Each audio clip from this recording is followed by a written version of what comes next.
Alrighty, so welcome. This is Flip the Script. We are season 2. This is 2021, and my name is Katrina, and we are so excited that we have new episodes coming to you guys this year. We hope that you are excited as well. But before we jump into them, we want everybody to go ahead and introduce themselves.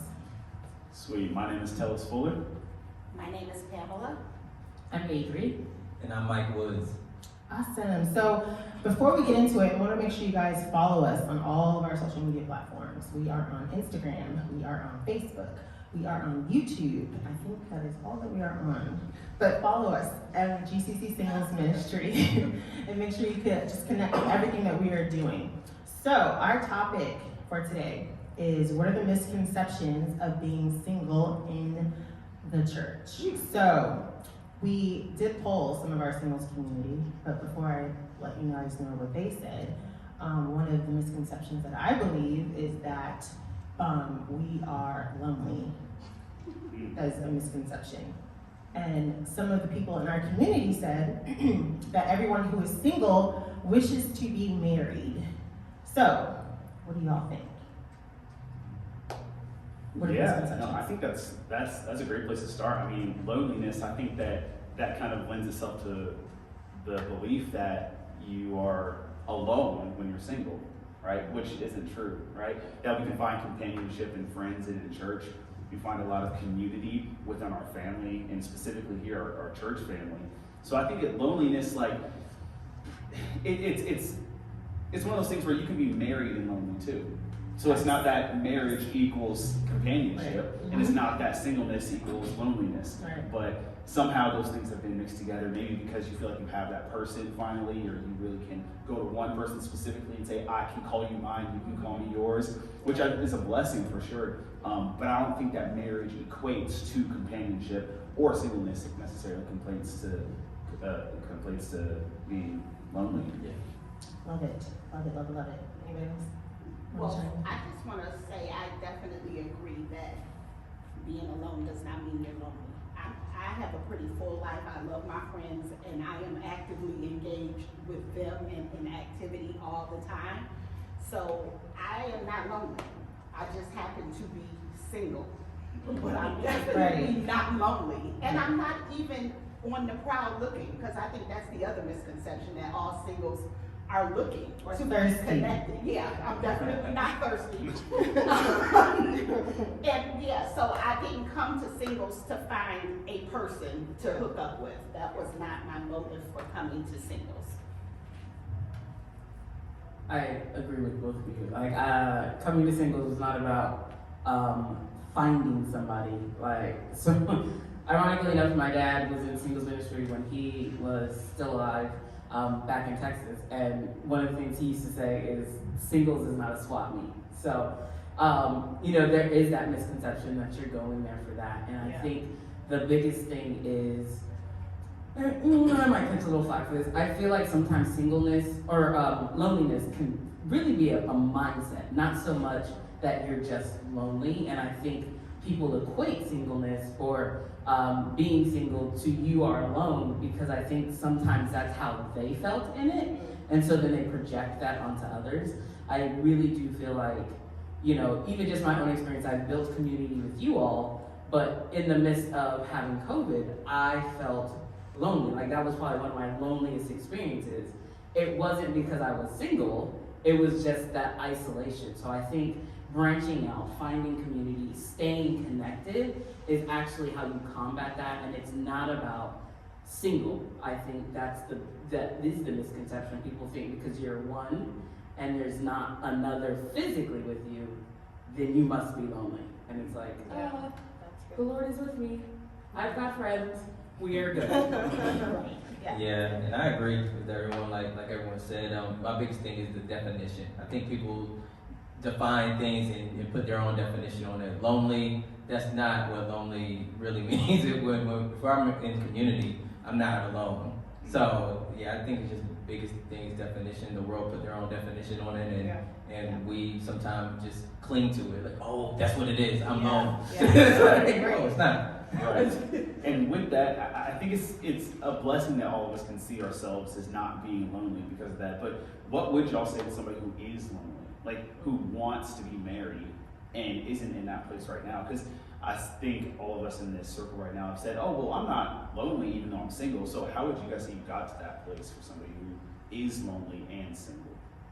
I mean, for me, like, so I used to be that. And so I struggled with not even liking singleness because I felt like that word meant I'm lonely, right? Right. So, like you said, it's a mindset shift, but I think also the community is the big part, right? So getting yourself involved and not being isolated helps, and really just being around like-minded people, and just changing the narrative of thinking that because I'm single, I am lonely. No, sometimes we're single because it's a choice. Sometimes we're single because maybe God is doing some things within the inside. He needs to heal us before our person comes. So I mean, there can be a lot of different reasons why people are single, or to the fact of maybe to the person's point that they all don't want to be married. Because there are people who don't want to be married, but then there are a group of people who do, and there's nothing wrong for either one. So for me, it just took a mindset shift and really just understanding like, okay, just because I'm single, I'm okay. Because I used to go through like relationship from relationship thinking that would fulfill me, but I was feeling lonely in the relationships because I'm just seeking out another person to fulfill the void, which because the void that is really filling is only where God is supposed to be. So you can try to go to relationship, even in a marriage, right? You can try to seek that, and there's a void because God is supposed to be in that space. And what I would tell the person, I would say, I would ask them, what are your hobbies? What do you like to do? Well, go out and do those things. Build those things. Build with people who like to do those things. I like to write poetry. I like to bowl. I like to go play golf. So go with your friends to top golf. It's like then you start realizing oh, hey man, you wanna come with me? Yeah, we're gonna actually go on exit. That would be cool to have everyone come.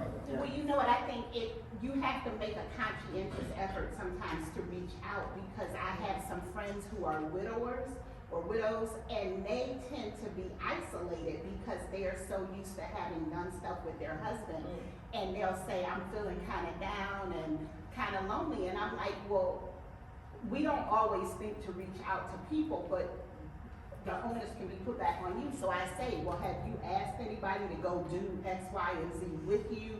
Or have you considered coming to do something where there are people so you can make some new connections so that you can come out of that isolated box and not go down that maybe rabbit hole of depression. So I think that sometimes we have to reach out, but people also have to be willing to reach out and connect.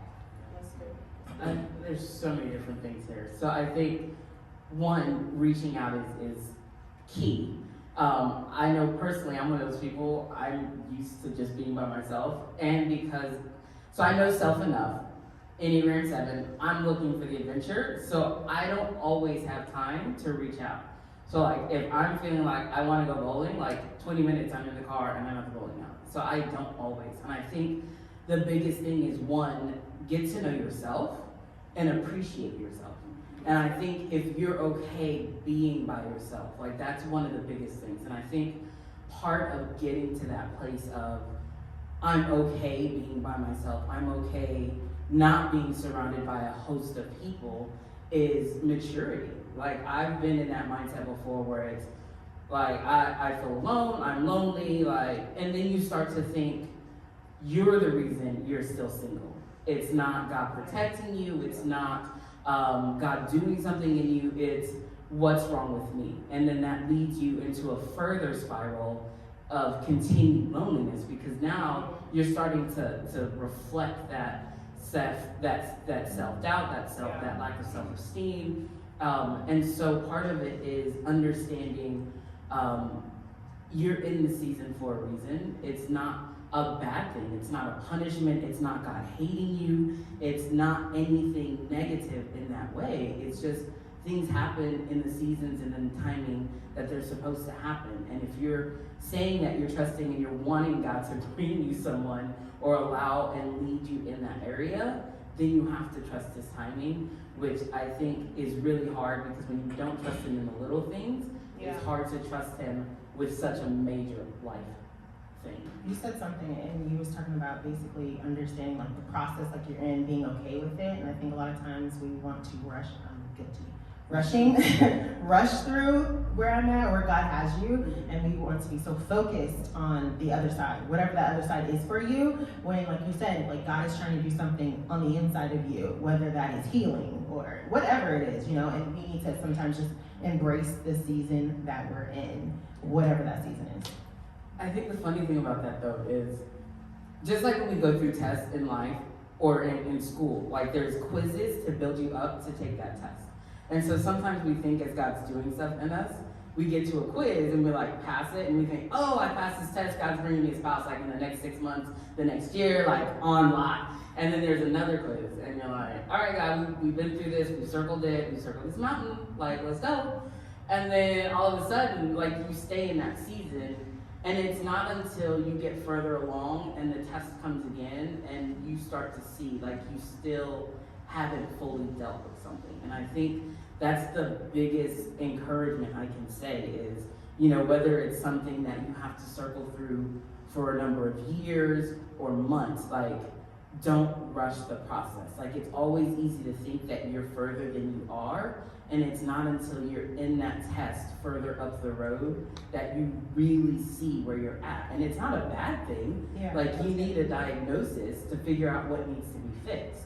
And that is your diagnosis. Like you have to go through those tests to figure out what needs to get cleaned out still. And usually what needs to get cleaned out is your heart. And heart surgery Yeah, is never simple, it's never easy, and typically it's not very short. Right. Yeah. You have anything you want to say to that? Y'all did amazing. Y'all are dropping some amazing gems. So we had a Bible study exchange. I'm gonna plug that real quick. Tuesday nights online right now that we're meeting. So Pastor Sean, he said one of the misconceptions in the singles ministry is that it's designed to get people set up, and although that can happen, the purpose is usually community and should be community, right? So my question is directly to the men. So why aren't men involved in the singles ministry? And does it have anything to do with the aspect of feeling like they will be set up? Men. That's Really want to know. That's a great question. Yeah, and I think Pastor Sean said that. Yes. Yeah, I think it's to be honest an accurate observation that in my experience I have seen it that way, not just in a specific ministry but global church, Western church specifically, that singleness or singles ministry is to the point, to the end of we get in so we can get out. We get into ministry so we can get out of the ministry. It's a stepping stone. Yeah, right. And I think that, depending on how you see it, right? And I think that's kind of the culture of maybe of, I don't know, y'all's experience or my experience of the church of maybe even valuing marriage over singleness, that this is a better version. And I mean, we see that's not necessarily evident in the Bible, right? We see Paul writing in 1 Corinthians that he says, I wish that you were like I am. And I wonder if there would be a different, perception of ministry if we had that same thought that Paul had, is I wish you guys were single like I was. And maybe, I don't know if Paul's talking about forever or even for a season. That's like, hey, enjoy the season that you're in.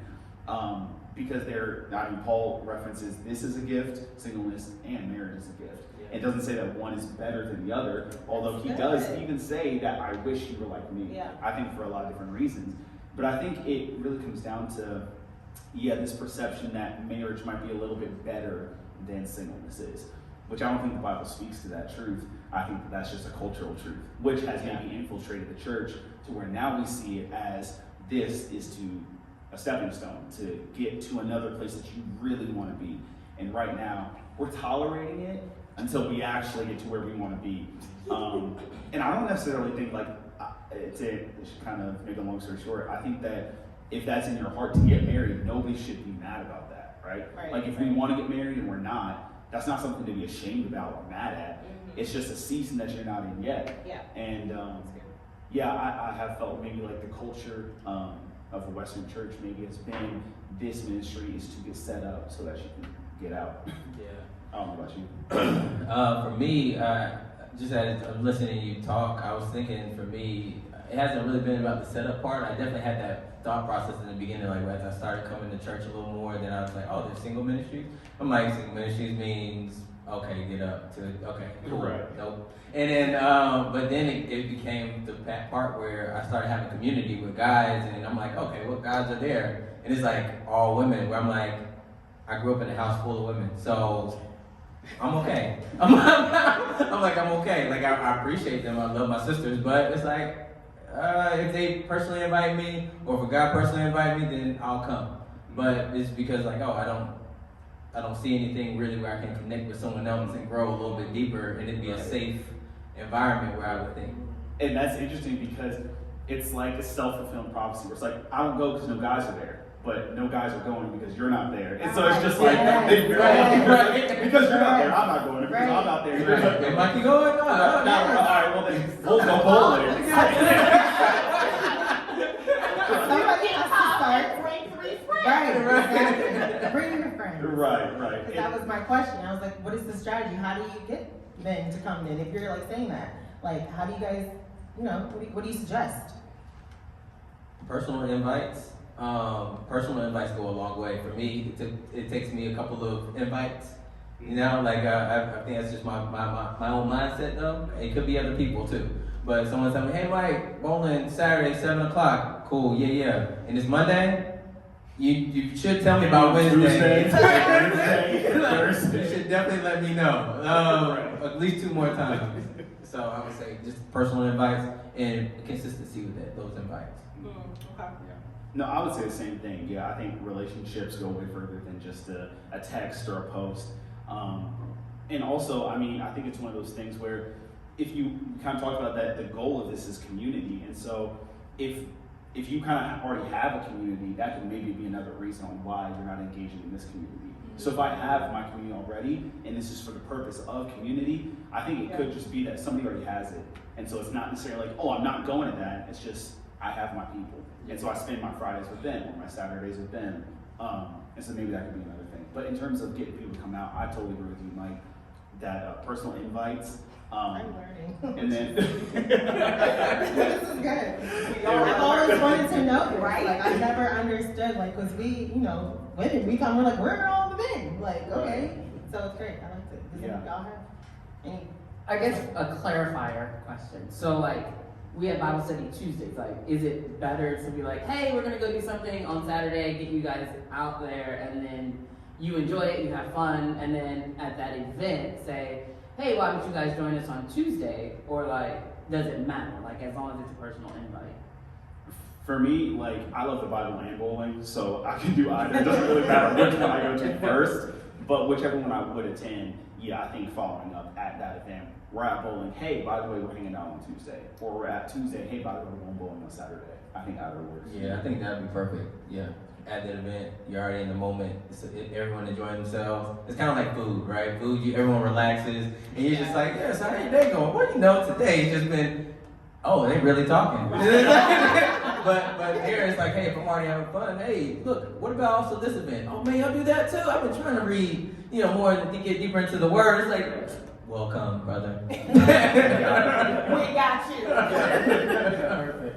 Yeah, anything to add, Pam? I do not, because I think that the singles and most ministries are reflective of the fact that women tend to be more active in the church, so I get where we probably should extend an invitation just to make sure that you feel like it's a place that you belong, and then hopefully your friends will see you and that will do it, because it's not a meat market, it really is community, and we have a lot of fun. So I don't want to go too deep and far on this one because I know this question I have might go too far, but as a woman, right, and let's say we are brothers, right, we want to invite you to the singles ministry. How is a woman supposed to go up to you the right way and ask you to be a part of the singles ministry without you thinking that she's trying to shoot her shot? I'm glad you asked that, Like, because I really I wanna actually know. thought that, like, Like, okay, yeah. if I come ask you 3 times, are you thinking, oh, she wants Yes. this? Because I could really just be saying, hey, Right, I want you to be a part of us. So what is the best way for Right. a woman to do that? That's not interested. She really just wants you to come. So I would say something like this, right? So you sent the text out and it was a person about, hey Mike, I really want you to be involved on this panel, right?